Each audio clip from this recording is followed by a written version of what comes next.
स्वामी, यहाँ तो कुछ भी नहीं है। एकदम निर्जन स्थान लगता है। ऐसा मत कहो देवी, यहाँ हम हैं और यहाँ वो है जो कण कण में रमते हैं।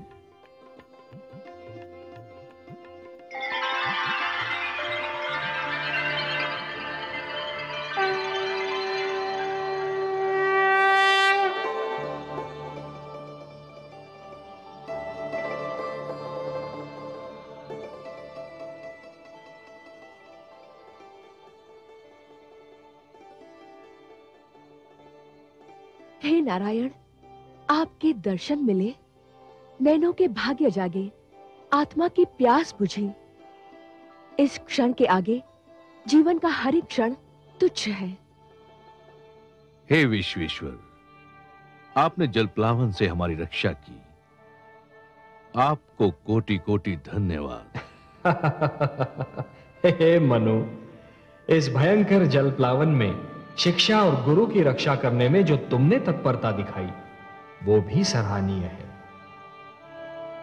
तुमने मानव कल्याण के उद्देश्य के लिए साधना की, व्रत धारण किया।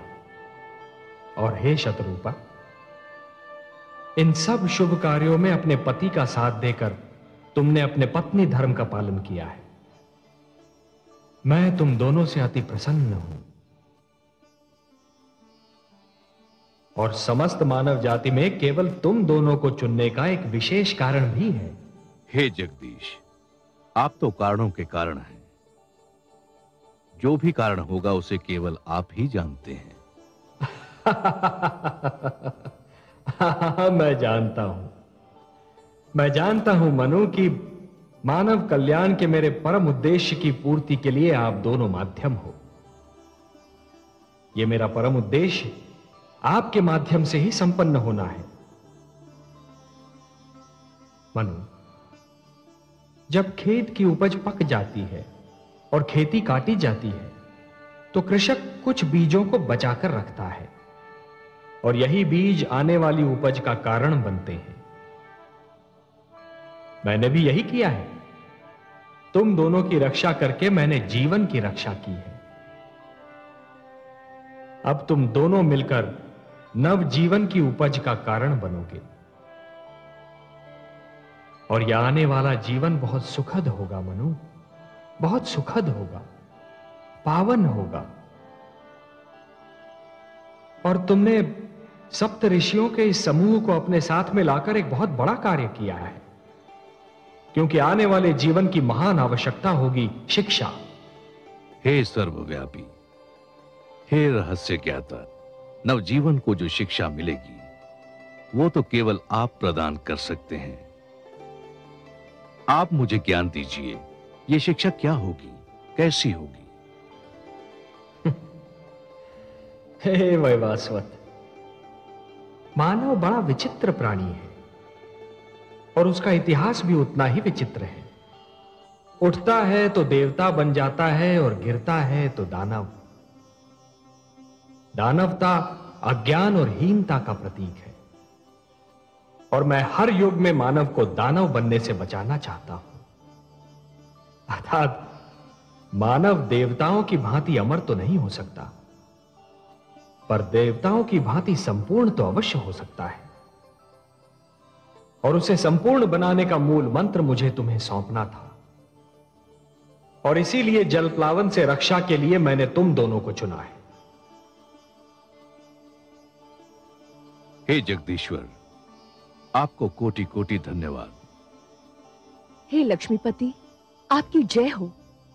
मैं तुम दोनों को यह उपहार सौंपता हूं जो समस्त मानव जाति की धरोहर है।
ये मेरे आप्त वचन हैं, ये मेरे वेद हैं, ये ऋग्वेद है,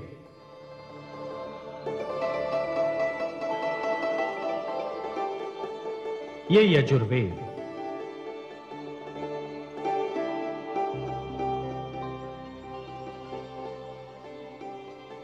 ये सामवेद है और ये अथर्ववेद।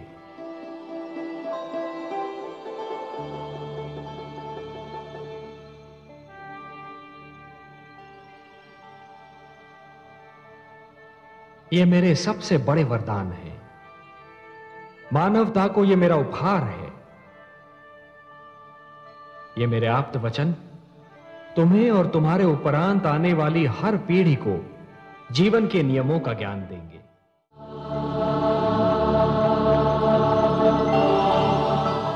ये मेरे आप्त वचन हैं, ये मेरे वेद हैं, ये मेरे सबसे बड़े वरदान हैं। मानवता को ये मेरा उपहार है। ये मेरे आप्त वचन तुम्हें और तुम्हारे उपरांत आने वाली हर पीढ़ी को जीवन के नियमों का ज्ञान देंगे। ये वेद मानव को धरती और आकाश, मानव और देवता तथा आत्मा और परमात्मा के आपसी संबंध का ज्ञान देंगे।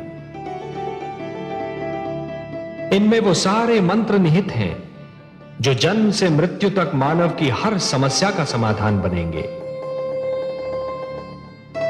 हे मनु, मेरे आप्त वचन मानव को प्रकृति से शक्ति प्राप्त करने की प्रेरणा देंगे, जीवन से प्रेम करने की शिक्षा देंगे।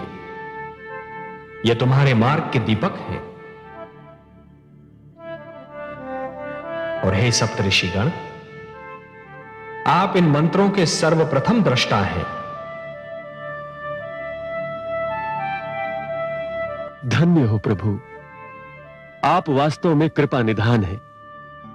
अपने आप्त वचन का दृष्टा बनाकर आपने हमें यह भी ज्ञान दिया कि हमारे अस्तित्व का उद्देश्य क्या है, हमारा लक्ष्य क्या है। हे मनु और शतरूपा, तुम्हें इनकी रक्षा करनी होगी। इस धरोहर को मानव जाति तक पहुंचाना होगा। हे नीलकांत, मैं वचन देता हूं कि मानवता की इस धरोहर की मैं अपने प्राणों से भी अधिक रक्षा करूंगा। हे लक्ष्मीपति, मैं आपके आप्त वचन को अपने तन मन में यूं सुरक्षित कर लूंगी कि इनकी शिक्षा मेरा दूध बनकर मेरी संतान के रक्त में घुल जाएगा। तो फिर संभालो अपनी धरोहर को।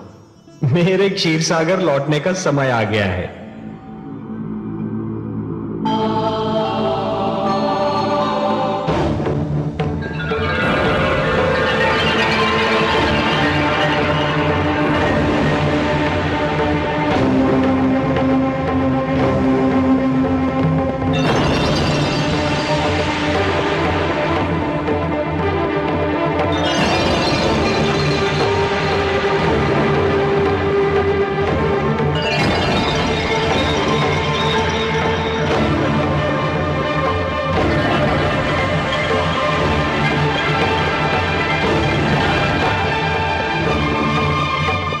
अब मैं तुमसे विदा लेता हूं।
आपको मत्स्य रूप में अवतार लेते हुए देखकर मुझे पहली बार यह अनुभव हुआ कि ईश्वर होना कितना कठिन कार्य है। ईश्वरत्व की कठिनाइयों का अनुभव केवल ईश्वर ही कर सकता है। आपने अपना इतना सुंदर रूप छोड़कर मत्स्य रूप धारण किया। कितना कठोर था यह निर्णय। प्रिय, भक्तों के लिए तो मैं कुछ भी कर सकता हूं। मत्स्य रूप तो क्या, यदि मानव कल्याण के लिए मुझे इससे भी अधिक कुरूप रूप धारण करना पड़े तो भी मैं संकोच नहीं करूंगा। और प्रिय, लगता है कि उस रूप को धारण करने का समय अतिशीघ्र आने वाला है।